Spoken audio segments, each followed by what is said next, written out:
911, what's your emergency? This is Unit 247, Code 3. We need homicide.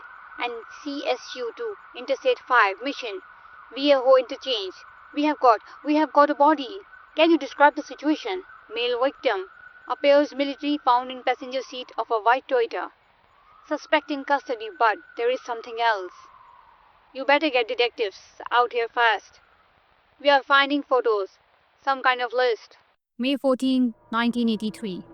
A routine traffic stop on a California highway just because the breaking point of America's most methodical serial killer case. But this story doesn't start here. It starts with young men vanishing along these same highways for more than a decade. What began as a drunk driving arrest would expose a killer hiding in plain sight. A man with two lives, respected computer programmer by day, calculating predators by night. When we opened that car trunk, everything changed. 61 entries, a scorecard. Each one represents someone's son, brother, friend. We weren't dealing with a killer. We were dealing with a collector. In the passenger seat, that night was 25-year-old Maureen Terry Gambrell. Like many before him, he had accepted a ride from a seemingly normal man. But Terry would be different. He would be the last victim. Number 61 on the list that would shake California to its core. But to understand how one traffic stop uncovered America's darkest highway secret, we need to go back. Back to when the man who would become known as the scorecard killer first began his hunt. The Scorecard Killer, America's most methodical murderer. October 5th, 1971. The discovery that should have been the first warning. Male victim found near Ortega Highway, identified as Wayne Joseph Ducat. Wayne Joseph Ducat, age 30, bartender at the stable. But no one could have known then that this was just the beginning. That the stable would become the first entry on a killer's twisted scorecard. Wayne worked at a local gay bar. His death was ruled as alcohol poisoning. A tragic accident, or so they thought. Christmas Eve, 1972, while family celebrated 20-year-old Maureen Albert Moore left Camp Pendleton, never to return alive. This was different. The body showed signs of binding torture. Someone had taken their time. Someone had enjoyed. Archival. And the body found. Interstate 405.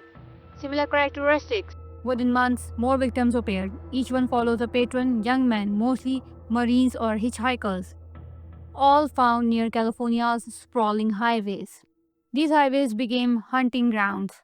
The killer knew them well, used them like a spider web, and at the center of that web lived a man nobody would suspect. A man building a successful career in California's booming computer industry.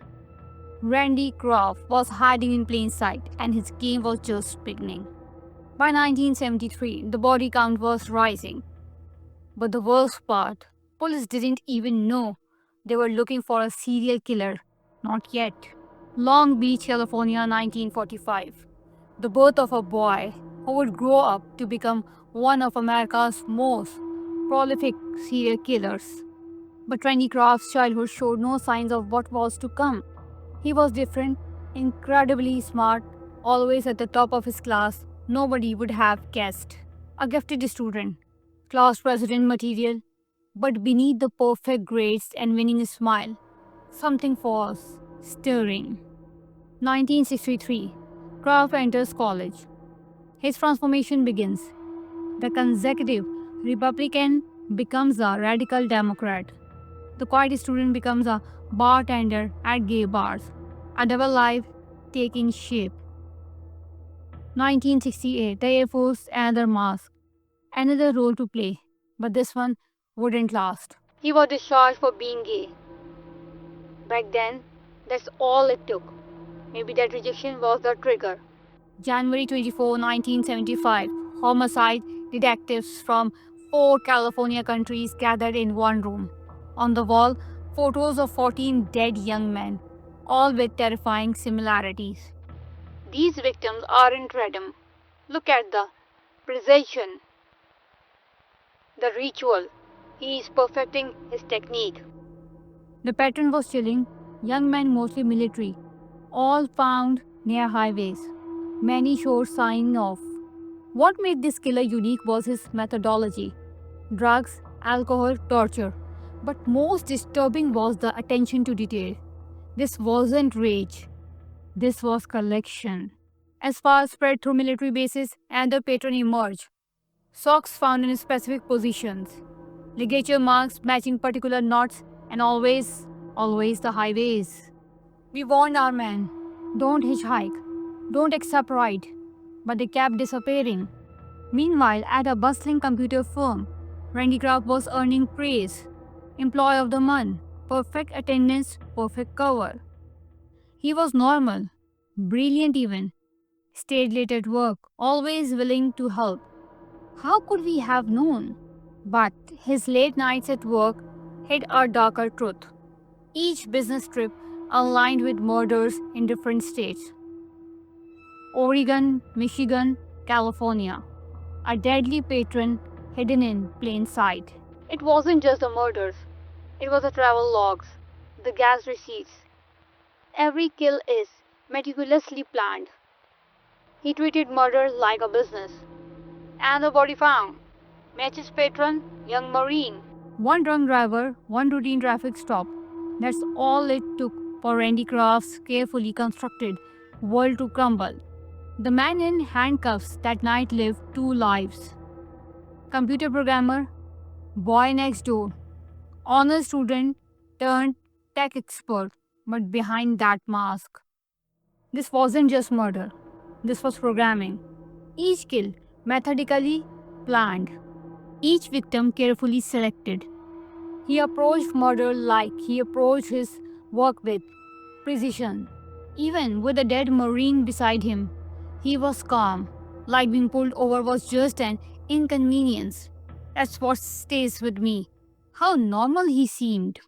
61 entries, each one coded. But why keep score? This wasn't just about killing. This was about collecting, categorizing, and controlling. The ultimate programmer's database written in blood. Here was a man who excelled at everything: top of his class, military background, success in the tech industry. But somewhere along the way, excellence wasn't enough. He needed more. The highways became his programming grid. Young Marines, his data points. Each murder, a line of code in his twisted program. The evidence told the real story. Photos arranged by date, souvenirs carefully labeled. This wasn't chaos. This was categorization. Monday through Friday, 9 to 5, he was writing computer code. Nights and weekends, he was writing a different kind of code, his scorecard. The scariest monsters aren't the ones who look like monsters. They are the ones who look just like us. Each victim represented something to Kraft: young, strong, military. Everything society says a man should be. Was he collecting them or destroying them? In the end, that's what makes Kraft uniquely terrifying. He didn't kill from rage or passion or trauma. He was killed because to him, people were just entries in a database, lies reduced to code. Today, Randy Kraft sits on death row, still remaining his innocence. The brilliant programmer, still running his denial program. We may never know why he started killing, but we know how he did it, with the same precision he brought to his day job: method, order, control.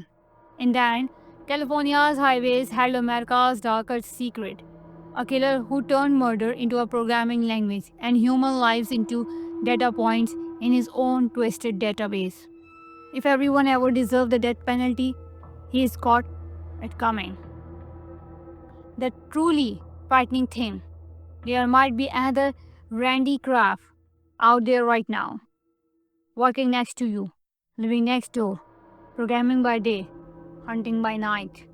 The scorecard killer, America's most methodical murderer. In memory of the victims, 1971 to 1983. Thanks for watching.